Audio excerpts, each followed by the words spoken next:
Dice mis hermanos, vamos a empezar en esta semana un nuevo curso. Terminamos nuestras clases sobre el Antiguo Testamento la semana pasada y ahora introducimos el Nuevo Testamento. Vamos a empezar llenando un poco el espacio y la historia entre el Nuevo Testamento y el Antiguo Testamento. Porque terminamos el Antiguo Testamento alrededor de 400, más o menos, circa. Y las últimas palabras del Antiguo Testamento, ¿de qué se tratan?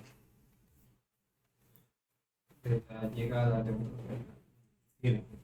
De Ciro, ajá. Sí, pues la esperanza mesiánica implícita ahí, pero son el decreto de Ciro y su llamado a que los judíos puedan regresar a la tierra de Jerusalén, reconstruir la casa de Dios ahí y la ciudad.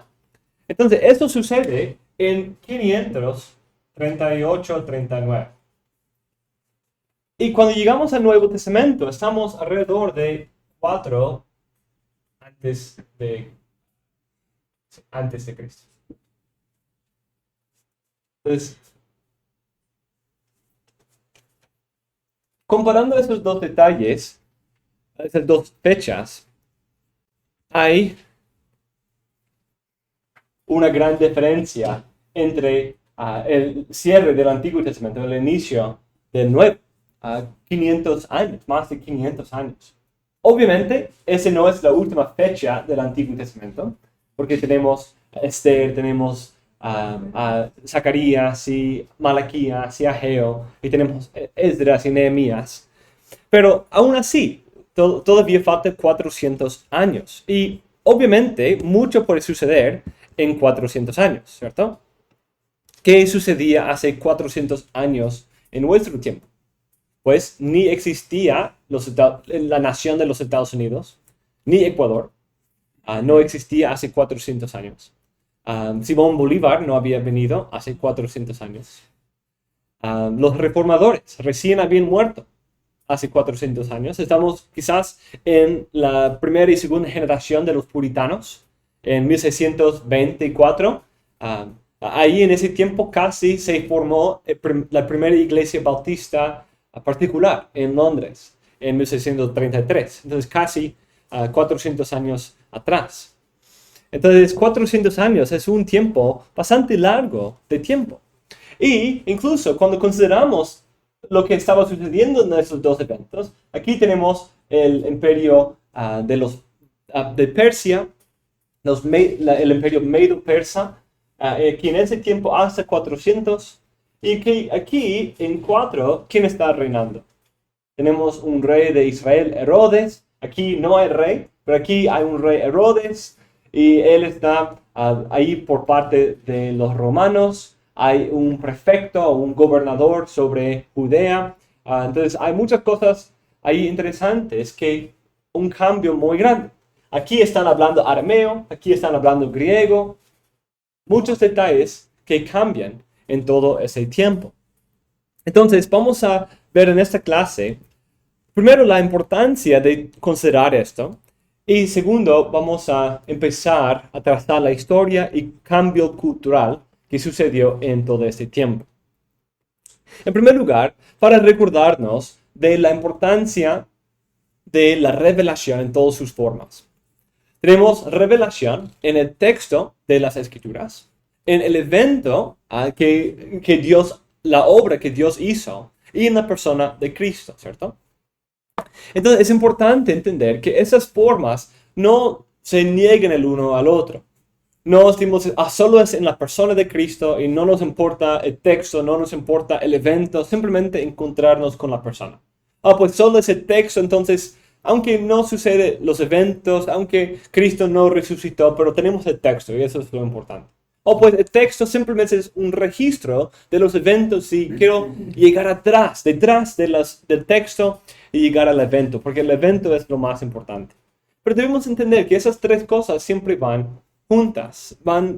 El texto o las palabras preparan para la venida del evento, explican el evento y nos ayudan.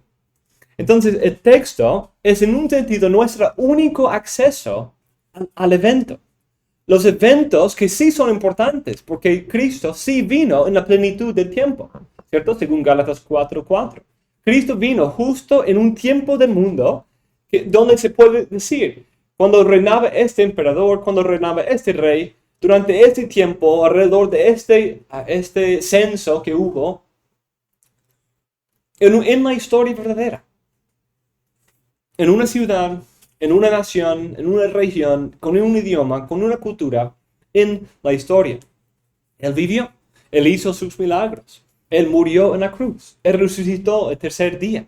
Esas cosas son hechos históricos, eventos que Dios mismo hizo en la historia, que son parte de nuestra fe, parte de lo que nosotros confesamos.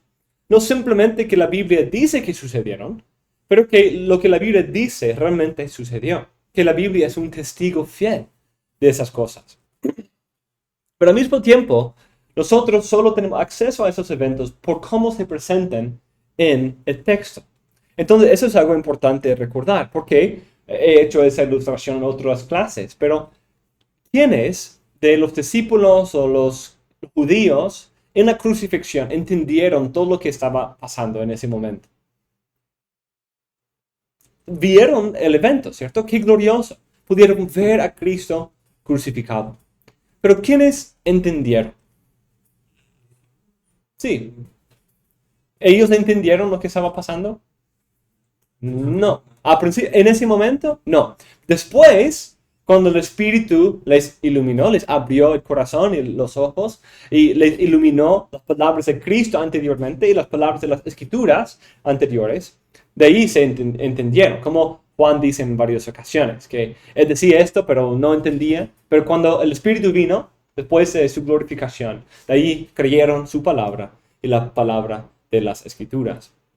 Entonces, el texto es, en un sentido, clave.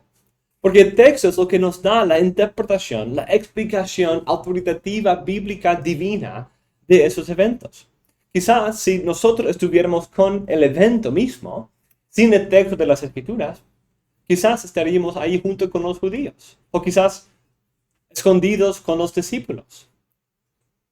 Pero nosotros ahora podemos entender ese texto, podemos decir, oh, solo si pudiera ir y ver ese evento con el conocimiento que ahora tengo.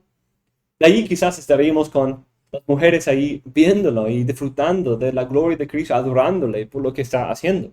Pero ese conocimiento viene por la iluminación del Espíritu y la obra de la revelación en las palabras apostólicas.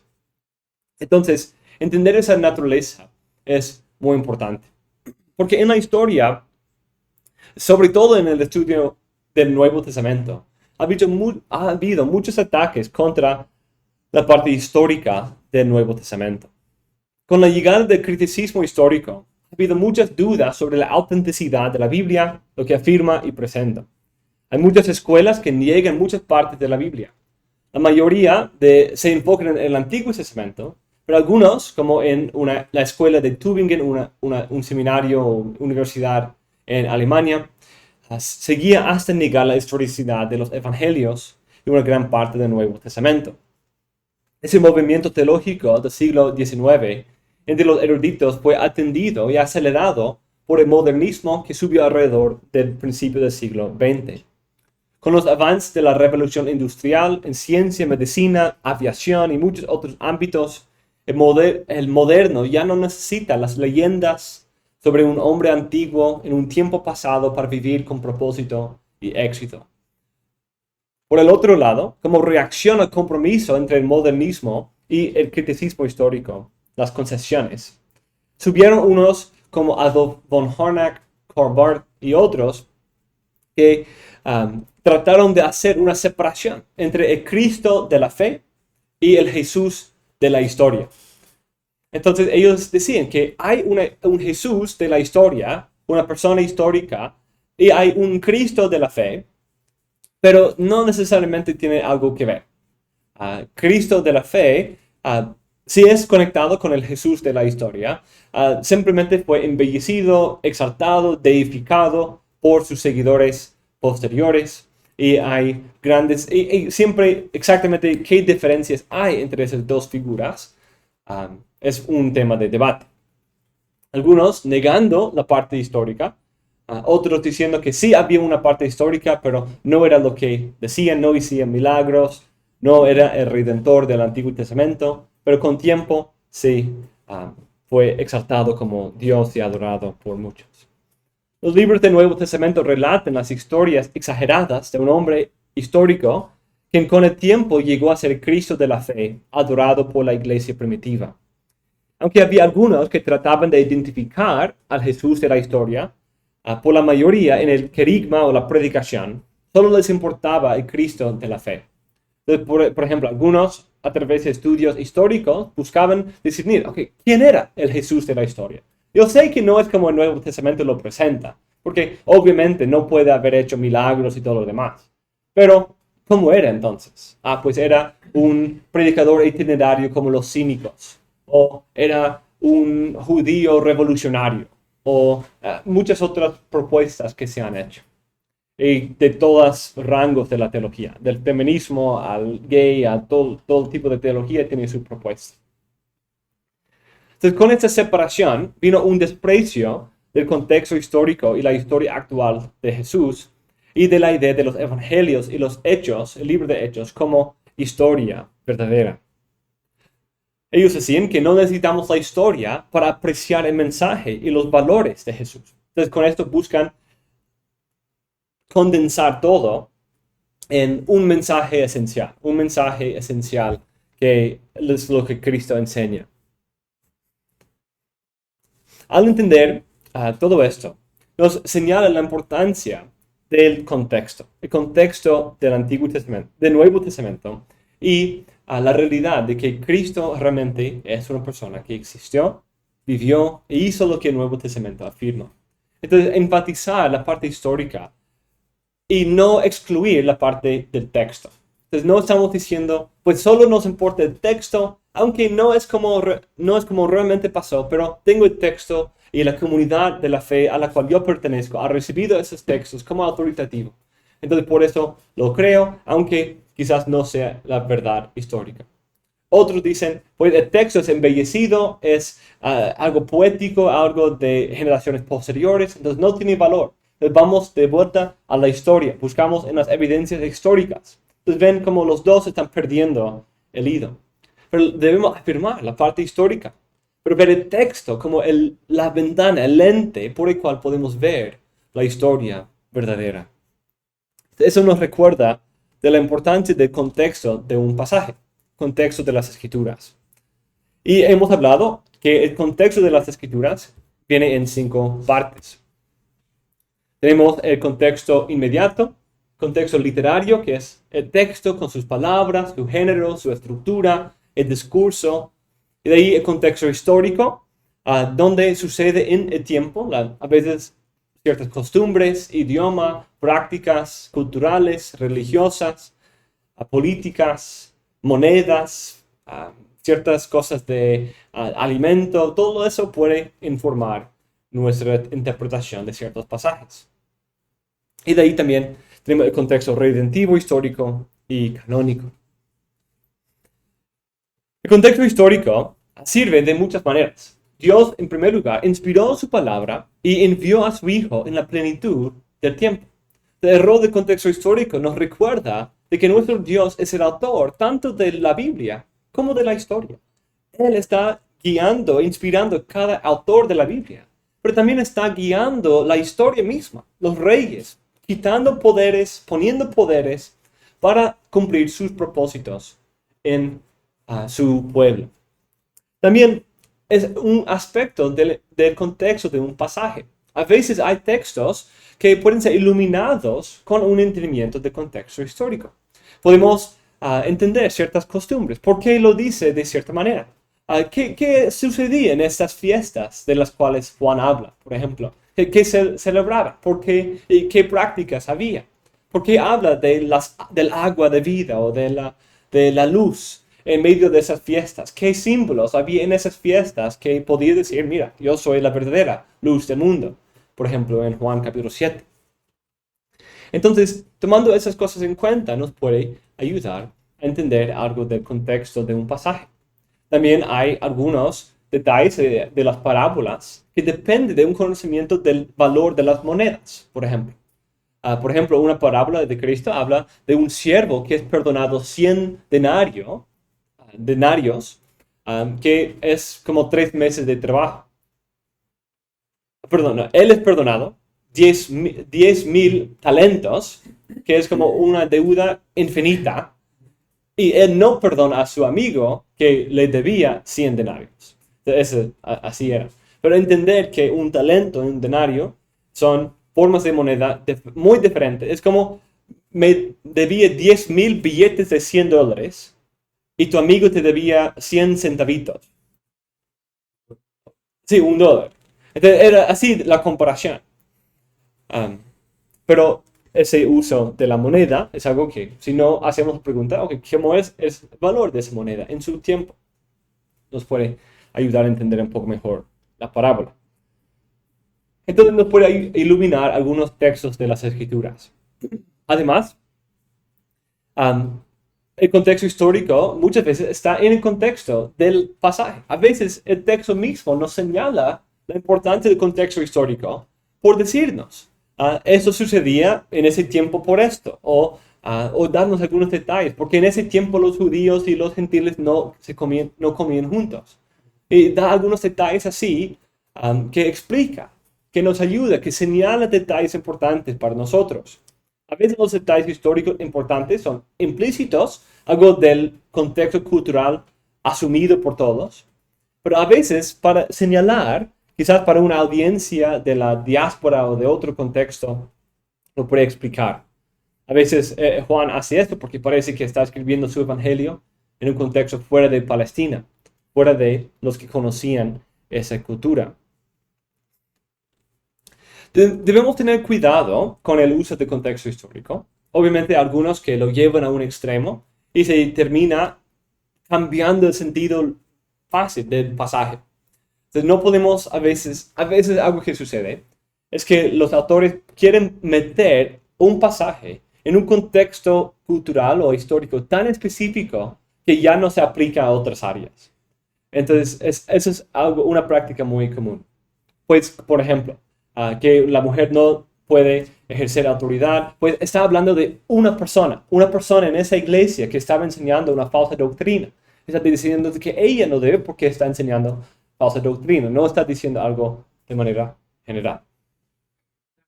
Podría referirse, mi pastor, al contexto histórico. En ese caso, cambiar el significado, hay un ejemplo de la mujer.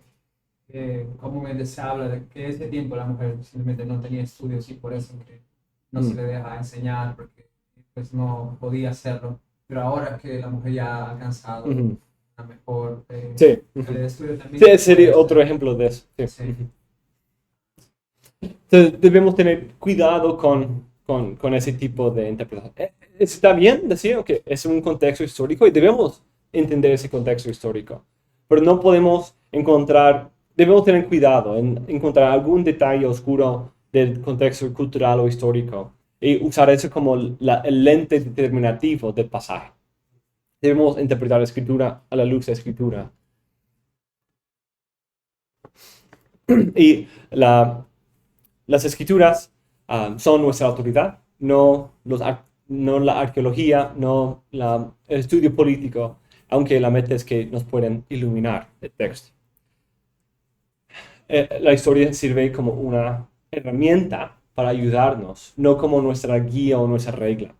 Porque uno puede entender el mensaje claro del Nuevo Testamento sin conocer nada del contexto histórico. Porque el texto mismo nos da lo suficiente para entender su mensaje en sí. Hay más que puede ir iluminando, dando un poco más de luz, aclarando ciertos textos, pero entender el mensaje central, claro, del Nuevo Testamento es fácil, es claro. Otro detalle que nos puede ayudar es que nos hace sentir más cercanos, más familiares con el Nuevo Testamento, más íntimos, porque podemos estar ahí, podemos entender un poco más cómo era el contexto y eso nos puede ayudar en muchas maneras. Sí. Y en cuanto a la fecha, porque en cada tiempo, en cada generación, cada año también cambia. ¿Qué tanto debe influenciar el contexto histórico sobre por ejemplo, una carta? Eh, Viendo el contexto de los hermanos, pero la fecha como exacta no lo sabemos. Porque en una fecha, por ejemplo, en el ejemplo de Pedro, hay algunos estudios que afirman que los hermanos de la dispersión no se refiere a que realmente los hermanos estén en persecución, sino que simplemente están alejados y que posiblemente algunos hayan estado padeciendo persecución, pero no es como la carta para no perseguirse. Eso puede cambiar también esa forma de ver el texto y lo hacen debido a la fecha de que no coincide algunas cosas. Sí, pues eso quizás viene de un cierto malentendido de cuando hablamos de la persecución en la iglesia primitiva. Porque a veces se habla de la persecución en la iglesia primitiva como si fuera algo oficial de parte de Roma para perseguir a todos los cristianos. Pero no es eso hasta después. De hecho, ese tipo de persecución general no ocurre mucho. A principio es algo un poco más local y regional. Hay mucha evidencia para eso, de ciertas regiones, ciertas ideas de ciudades específicas que pelean contra los cristianos. Entonces, siempre, parece que había ese tipo de persecución más generalmente, pero como algo oficial de parte de Roma de persecución, no es necesariamente. Hay un caso posible en el tiempo de Nerón, y de ahí después, y el más famoso es en 250 y luego en 300, cuando hay una persecución directamente contra los cristianos de parte del emperador. Entonces quizás incluso la idea de la diáspora, el hablar así no es simplemente para decir personas perseguidas, sino está hablando de la idea del Antiguo Testamento, del exilio, de que están exiliados. Esa idea del exilio que hablábamos en los escritos cabe muy bien en el contexto de 1 de Pedro. De hecho, la enseñanza es muy parecida también. Además, sí puede influenciar y debemos, pero incluso cuando leemos el libro, hay evidencia de persecución en el libro. Está hablando por lo menos de que viene, porque dice que no os sorprendáis, que cuando viene no se sorprende.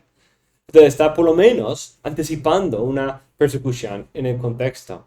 Y está hablando no de una persecución de parte del Estado, sino de parte quizás de su jefe, o de parte de quizás alguien más en su vida que lo rechaza por ser un cristiano. Eso parece ser el contexto de 1 Pedro 2, por ejemplo, de su amo, que si vas a ser perseguido por ser cristiano y no por cometer un delito. Sí, pastor, y lo de Santiago también que habla de que estaban siendo perseguidos. Sí, hablan de aflicción, de la tribulación, de esa, que no siempre hay persecución, pero sí parece haber sido el caso.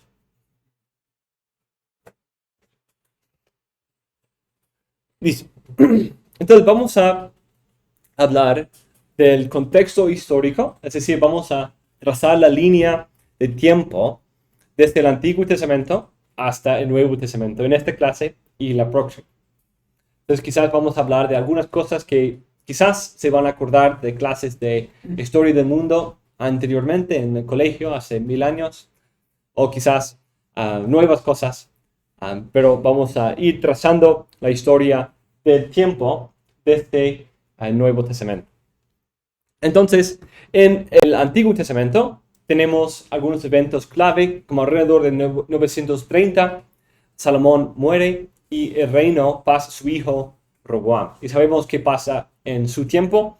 El reino de Israel unido bajo Saúl, David y Salomón es dividido en dos partes. Las 10 tribus al norte bajo el reino de Jeroboam y las 2 al sur, Judá y Benjamín, bajo Roboam, el hijo de David, de Salomón. Pero por su pecado incesante, Dios juzga a las dos naciones. Israel es aún más pecador, más entregado a su idolatría que Judá en el norte, en el sur, y por eso va en exilio más rápido. es derrotado por Asiria en 722, cuando las tribus al norte son exiliados por Asiria. Incluso hemos hablado de que parte de eso era una parte de una pelea entre Israel y Judá, que es un tema importante en los profetas. Los profetas hablan de Israel o Efraín y Judá y su pelea, y como cuando el Mesías viene van a ser unidos de nuevo. Dios va a reunir, reconciliar a su pueblo. Pero vemos que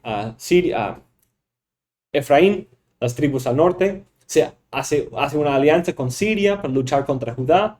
Judá pide la ayuda a Siria, y Siria viene y derrota a Israel.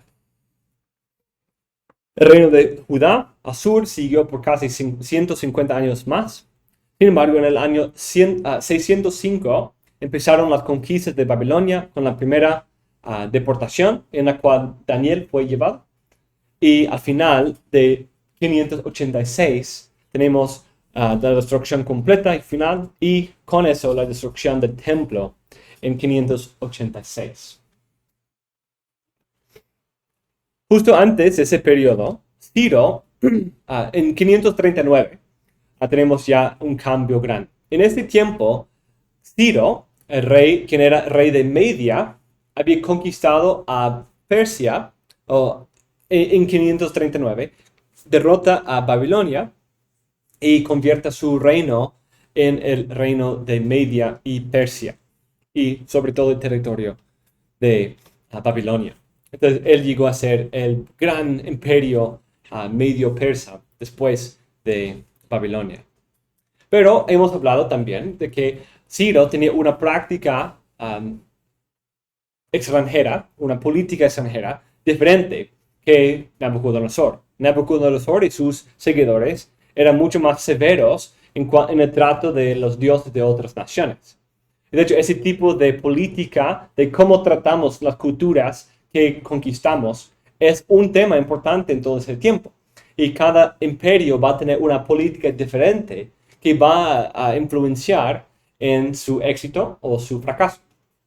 Nabucodonosor y su reino no duró tanto tiempo porque él enojó a todo el mundo. Enojó a todo el mundo por destruir y tratar de homogenizar todo el imperio bajo la cultura y la religión babilónica. Quería que todos sean babilónicos. Y entonces rechazaba, destruía los templos, destruía los dioses y hacía aprender, asumir nuevos nombres, nuevas culturas, nuevas prácticas a todos, como vemos en el libro de Daniel. Ciro, por el otro lado, permitía que cada región individual pudiera seguir su propia práctica. Eso deja más paz, pero no crea un imperio unido, porque cada uno tiene su propia cultura, su propia... todos son distintos, entonces es difícil tener diversidad, aunque no son tan presos a tener una revuelta debido a que pueden seguir su práctica sin mucha presión o imposición de parte del gobierno. Ciro reina hasta el año 529. Ciro el Grande. Ese se llama el cilindro de Ciro, que es un hallazgo arqueológico famoso que habla de algunas de sus conquistas. Ese es aquí Media, es en la parte al norte. Persia y Babilonia. Entonces empieza en Media, conquista Persia y aquí conquista a Babilonia. Y de ahí con tiempo incluso conquista a Egipto en 525.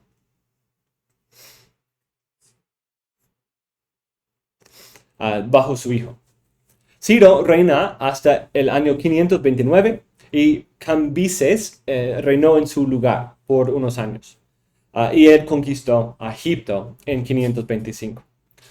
Darío el primero reinó por muchos años, estableció un nivel de unión entre el imperio tan extenso. Como decía, eso es parte del problema del imperio medio persa. Él intentó avanzar en el territorio de Grecia, pero fue derrotado por el capitán de Atenas, Miltiades.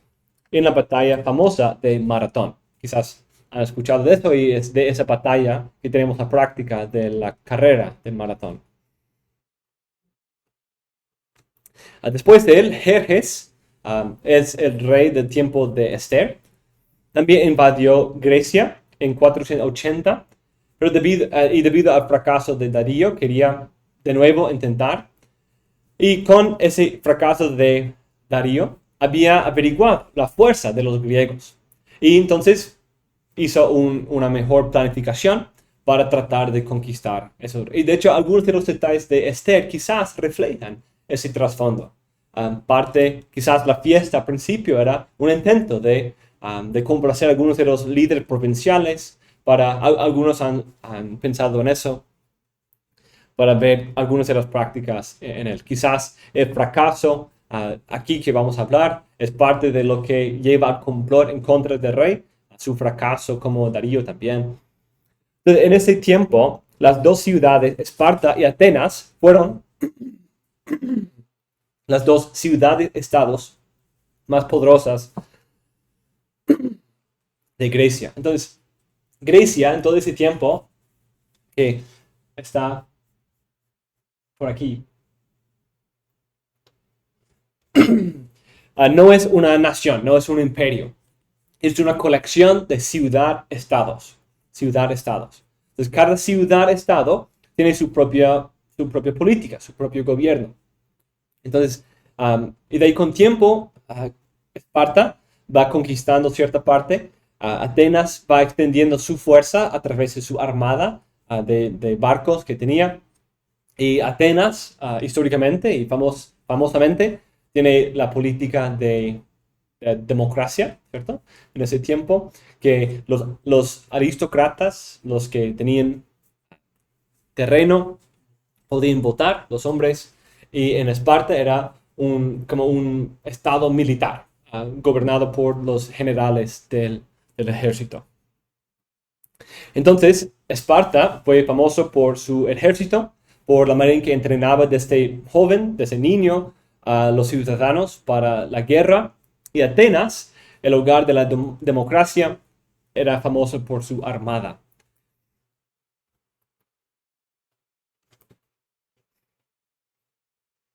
Aquí puedes ver eso. Entonces aquí, por aquí está Esparta. Pues no se ve muy... Aquí es Atenas. Hay otro mapa por aquí, mejor.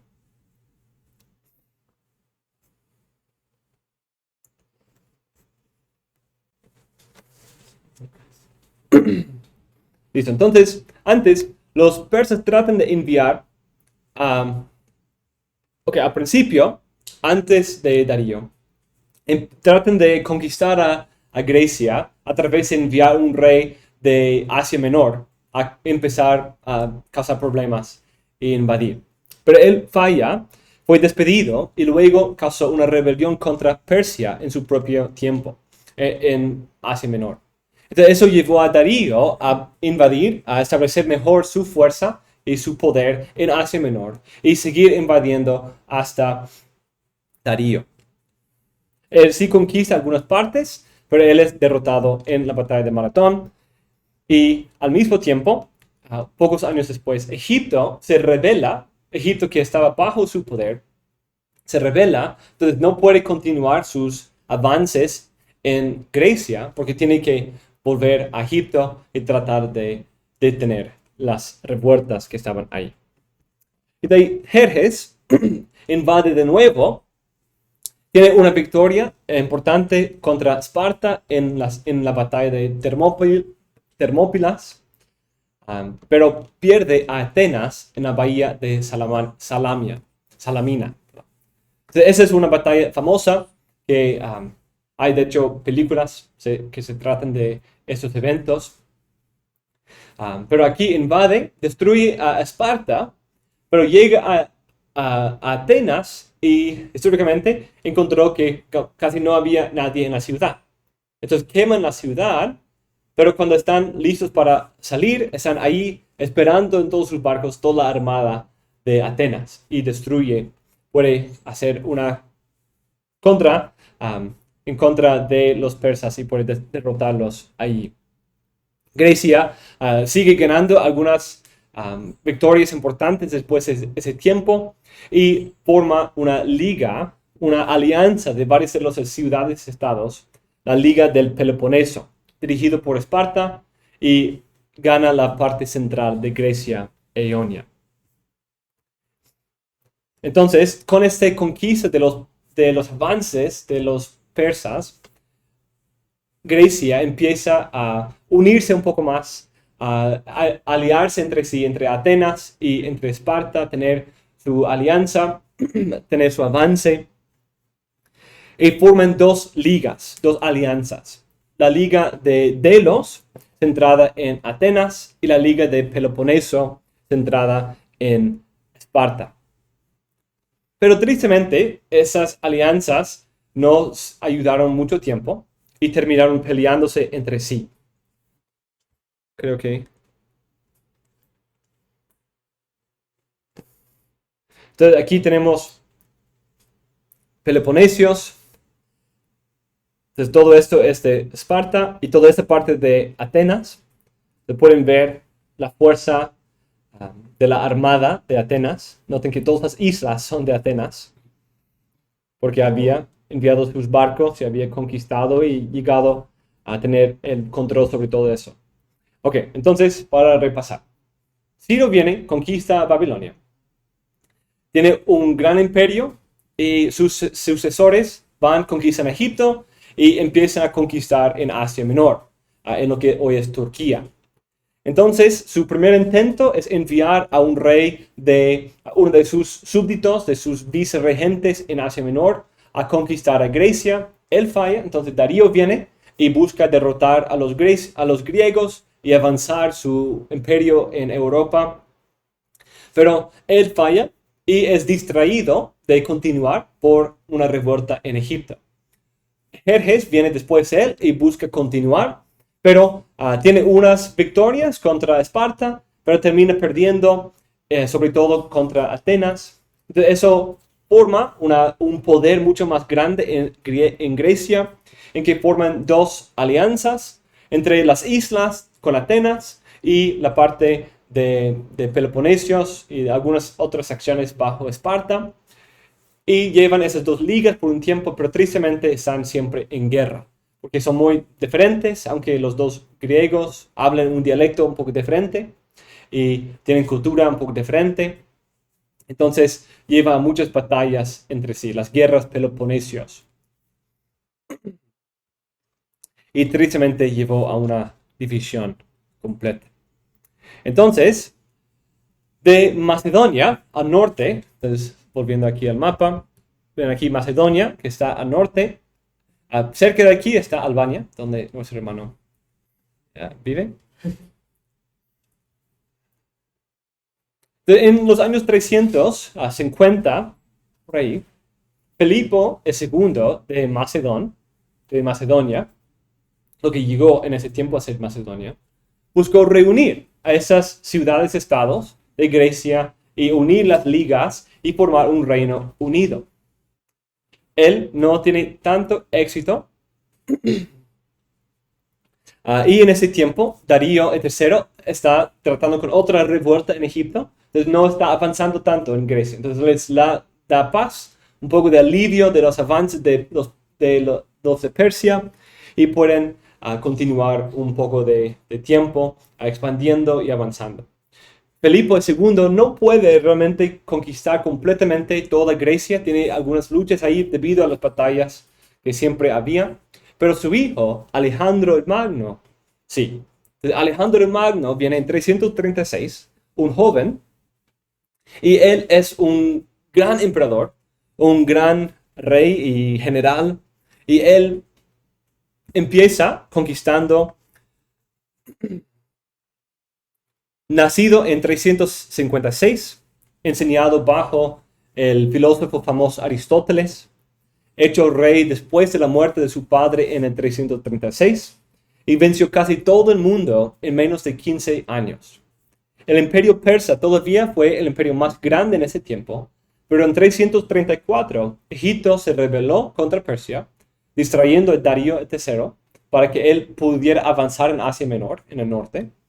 Entonces, eso le dio la oportunidad de avanzar y cruzar ese punto entre Asia y Europa y seguir su avance en Asia. En algunas batallas clave, en Gránico en 334, Isos en 333, Gaugamela en 331 y la puerta persa en 330, Alejandro Magno obtuvo el control sobre todo el imperio persa. También se hizo faraón de Egipto en 332 y bajo esta parte era también Judá y Palestina bajo el control de Alejandro Magno. Aquí en próximo pueden ver el mapa de todo su imperio, el imperio súper grande. Entonces, Babilonia estaba aquí. Ciro vino y conquistó. Puede compartir el mapa.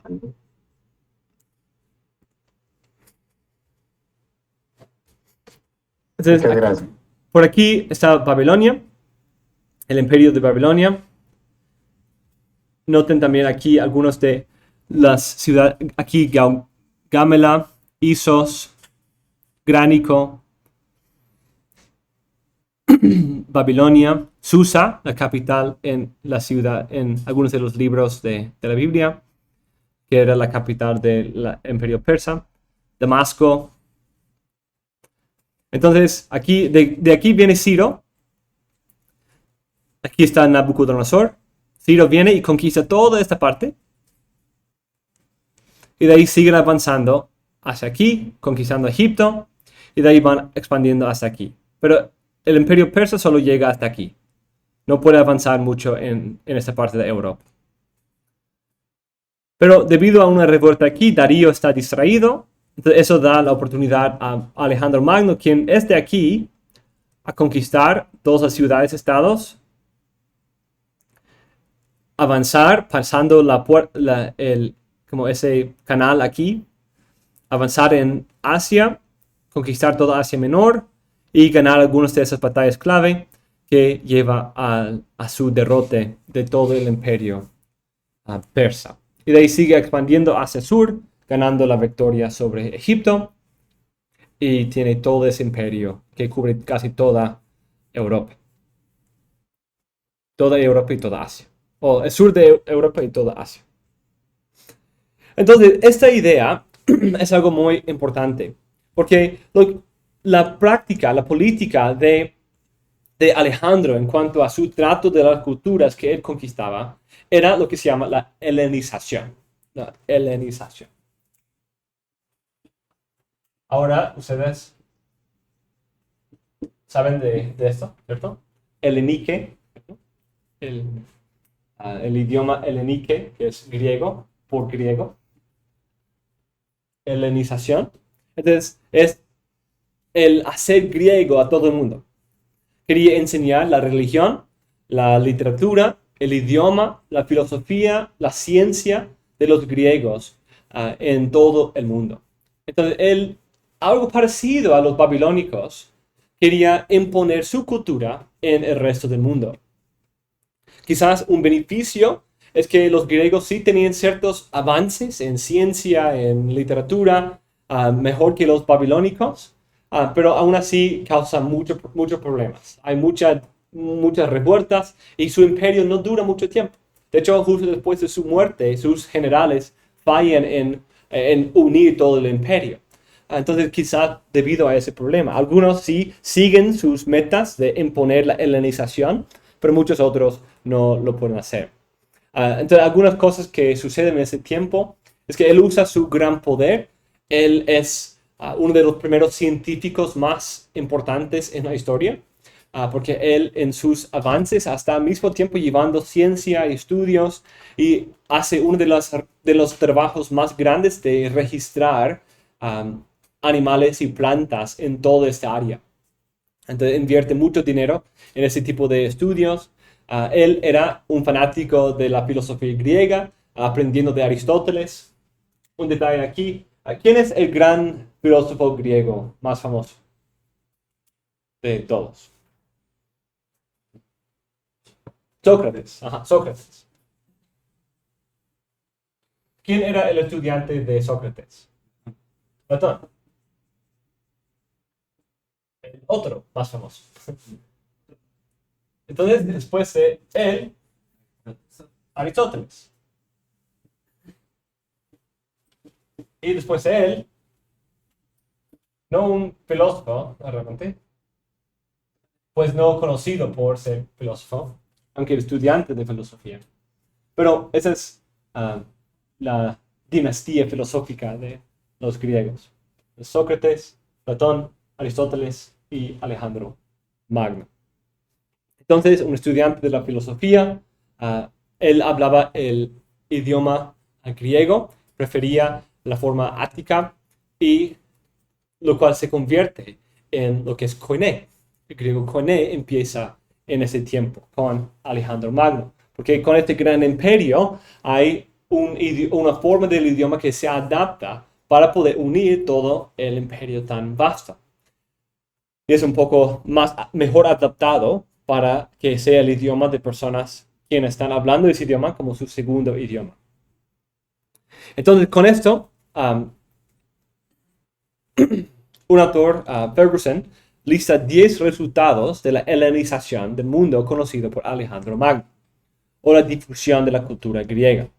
Los griegos se mudaron a otra parte del mundo, la conquista de la cultura griega fue acelerada, una economía universal subió, el idioma griego se difundió por todo el mundo, un grupo de ideas fue aceptadas por muchos, un nivel mayor de educación, expandió también la literatura y educación, la expansión de la religión de Grecia, la popularización de la filosofía griega, la importancia de la ciudad y el aumento en el poder de ciudades individuales, y algunos también dice el aumento del individualismo. Entonces les propongo una pregunta.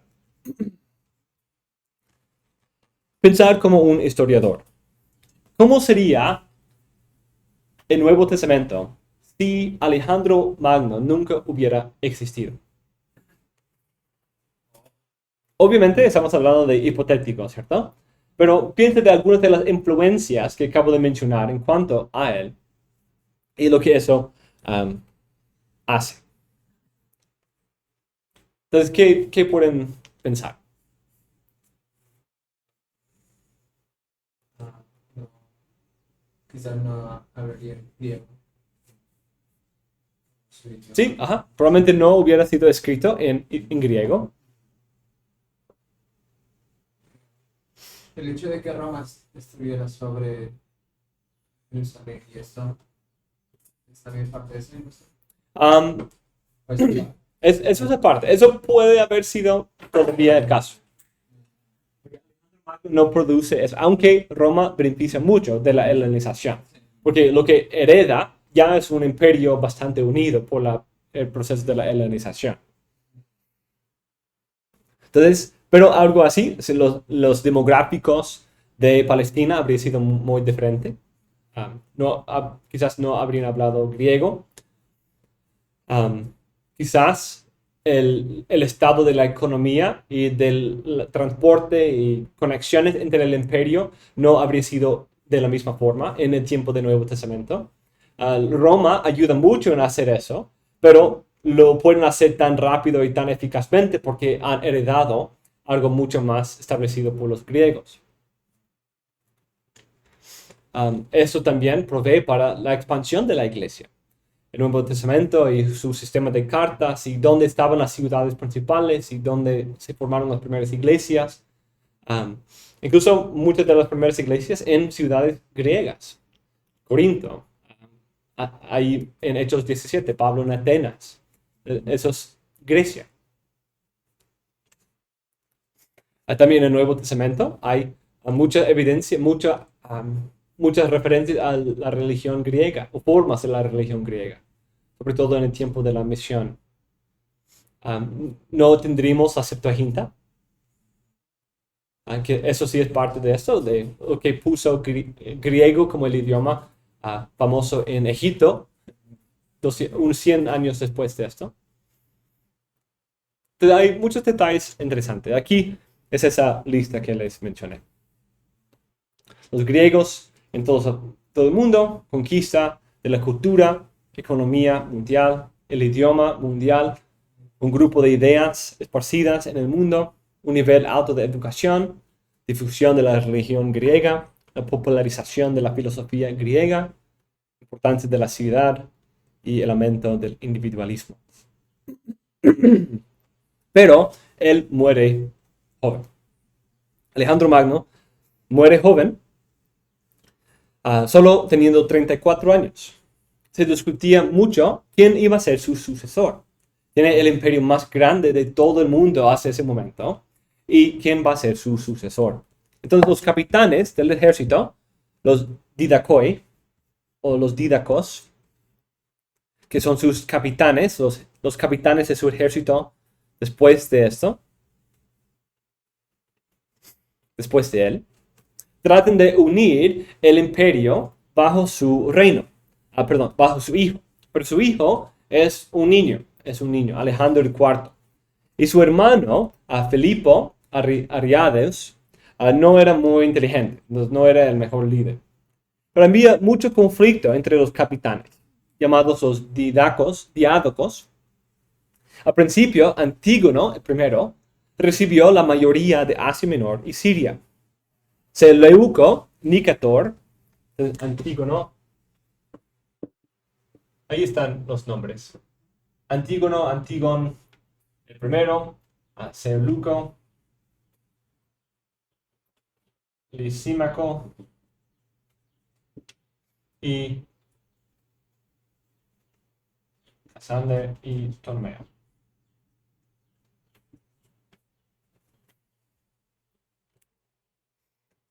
Al principio, Antígono I recibe la mayor parte de Asia Menor y Siria.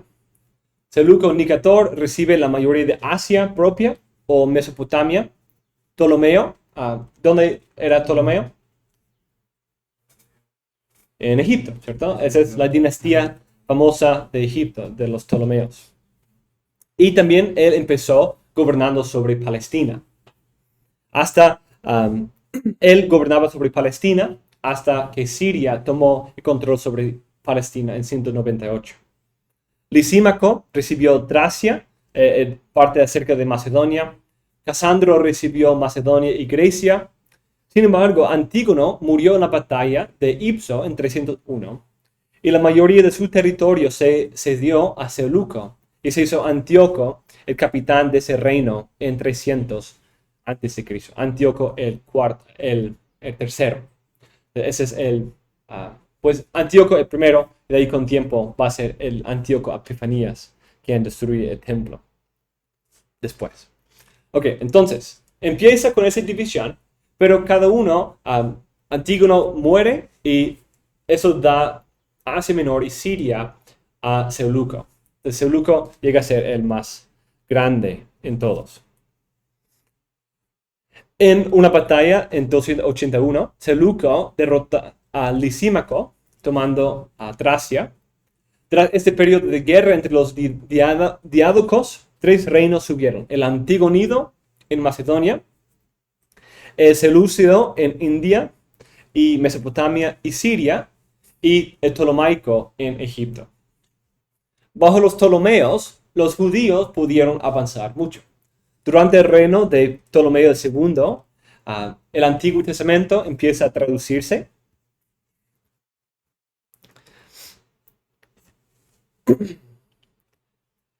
Lo cual llegó a ser la traducción más importante, incluso en el tiempo del Nuevo Testamento. Pero los Ptolomeos son derrotados, no por completo, pero son derrotados en Palestina en 198, en la batalla de Panio por los Seleucos, el periodo seleucido.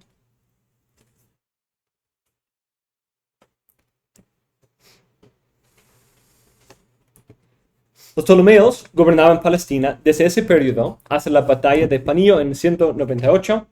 En esta batalla, Antíoco III, el Grande, derrota las fuerzas del faraón Ptolomaico. Por esto anexó Palestina al reino de Siria. Pero en el 190, Antíoco III fue derrotado por los romanos en la batalla de Magnesia. El general Escipión y su aliado Eumenes II de Pérgamo llevaron el reino de Siria bajo la bandera de Roma. Entonces, con esto, Palestina se llevó bajo la autoridad de la República Romana por la primera vez. Roma requirió un tributo grande de Siria, y ese hecho es importante en la historia de Antíoco IV. El hijo de Antíoco III fue nombrado el rey de Siria por Roma en 175. Quería tener un reino unificado y completamente helenizado. Tomó el patrón de la helenización a un nuevo nivel. Eso tuvo como resultado la regulación estricta de la religión y las prácticas de las comunidades individuales dentro de su reino. Entonces, él imponía la religión griega, el idioma griego y destruía todo opositor.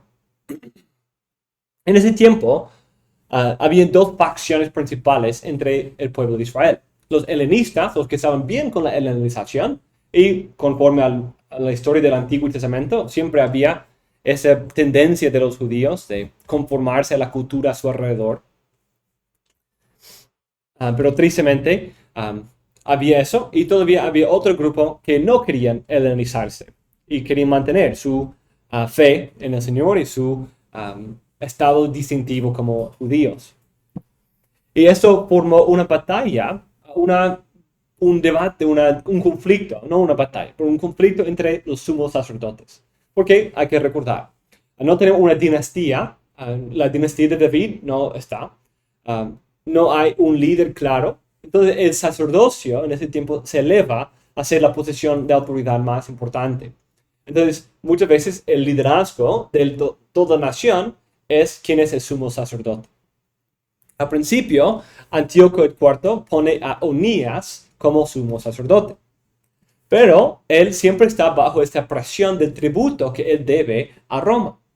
Entonces, el hermano de Onías, Jasón, quería tener la autoridad de sumo sacerdote. Entonces, él soborna o da un soborno a Antíoco de 440 talentos de plata. Entonces, Onías es depuesto y Jasón es puesto en su lugar. Jasón era más helenista que su hermano, Onías, y él había resistido la helenización. Unos años después, sin embargo, Jasón, siendo sumo sacerdote, le envió el tributo a Antíoco por la mano de un hombre de la tribu de Benjamín, Menelao.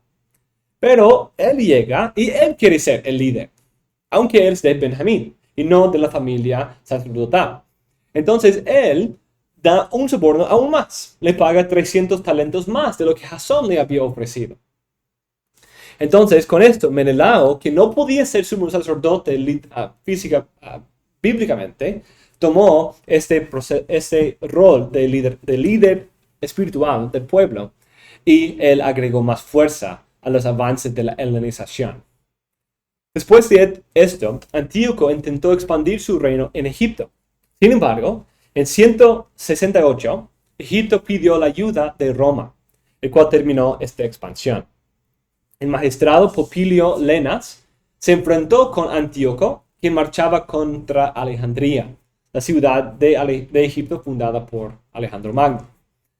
Según un historiador antiguo, cuando el magistrado llegó con las exigencias del Senado romano que Antíoco retirara y no siguiera su avance contra los ptolomaicos bajo el apoyo de Roma, él es humillado, es avergonzado frente a todos. Entonces, él dice, yo voy a considerar las exigencias. No se compromete, pero dice, yo voy a considerarlo. Pero famosamente creo que, aquí está. Aquí es Antíoco y aquí el general romano. Pueden ver su forma. Y dibuja un círculo alrededor de él. Dice, tienes todo el tiempo que necesitas para considerar lo que te digo, pero no puedes salir de ese círculo sin una respuesta. Esa es la historia famosa. Entonces dibuja un círculo alrededor del rey y dice que no atravesara el círculo hasta que se sometiera a las exigencias romanas. Entonces, con vergüenza, como un perro con su cola debajo, entre sus piernas, regresa y va enojado. Entonces, sin paciencia, ya se le agotó la paciencia. Llega a Jerusalén y todavía están peleándose sobre quién va a ser el sumo sacerdote. Jasón y Menelao están en peleas y revueltas el uno contra el otro. Hay una insurrección. Antíoco viene y ya no tiene paciencia y ya reprime con fuerza esa insurrección. Roba de las tesorerías del templo para pagar todos sus tributos. Destruye partes del templo e incluso hace un sacrificio a Zeus en el templo con un cerdo. Establece un altar a Zeus en el templo y edifica una torre pagana, un lugar de adoración pagana en la ciudad que se llama el Acra, como un tipo de fortaleza, y todo eso en 167. Parece incluso haber referencia a este evento en el libro de Daniel, en Daniel 11:31, que habla de toda esa historia en forma de profecía. Con el deseo de helenizar su reino y unificar todo su reino bajo la cultura griega, él prohíbe las prácticas judías. Él pone el altar a Zeus aquí y dice que todos tienen que ofrecer sacrificios a los dioses griegos. En el libro de 1 Macabeo encontramos las medidas malévolas que tomó para someter a Palestina. Prohibió los sacrificios a Dios, prohibió la circuncisión y requirió que todos sacrificaran a los dioses griegos. Incluso envió sus representantes, sus embajadores, de ciudad en ciudad, haciendo que esa ciudad sacrificara a los dioses griegos. 1 Macabeo 1 habla de una historia triste. Dice, a las madres que circuncidaban a sus hijos, las mataban, como ordenaba el edicto, con las criaturas colgadas al cuello, y mataban también a sus familiares y a los que habían circuncidado a los niños. Es algo muy triste pensar de ese tipo de trato para con el pueblo de Israel. Un ejemplo de esta helenización forzada, otro detalle, otra parte de esa persecución fue quemaba las escrituras, quemaba documentos del Antiguo Testamento. Entonces, como decía, iba de ciudad en ciudad y llega a una ciudad que se llama Modín, un pueblo cerca de Jerusalén, y encuentra a un hombre del linaje sacerdotal, notable y honrado en la comunidad, que se llamaba Matatías. Entonces le dice, tú eres el líder aquí, sé el ejemplo para tu pueblo, sé el ejemplo para tu pueblo, para que todo se sometiera a lo que dice el rey Antíoco.